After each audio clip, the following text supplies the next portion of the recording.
Prévenir le harcèlement moral en entreprise. Alors il faut savoir qu'il existe à la charge de l'employeur différentes obligations.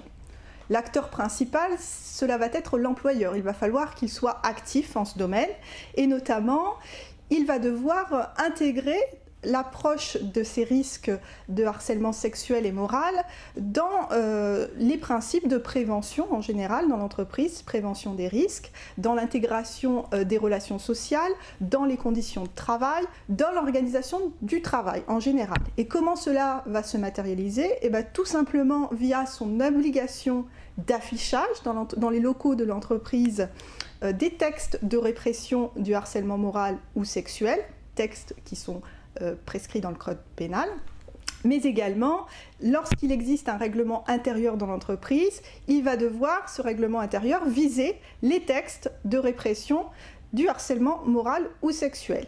Autre obligation qui peut peser à la charge de l'employeur, dans sa démarche de prévention et d'évaluation des risques professionnels, il va pouvoir prendre toute une série de mesures destinées à prévenir les risques de harcèlement sexuel ou moral dans l'entreprise.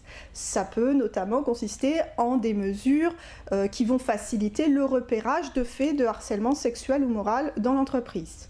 Il existe également d'autres obligations nouvelles qui sont cette fois-ci posées par la loi du 5 septembre 2018 pour la liberté de choisir son avenir professionnel.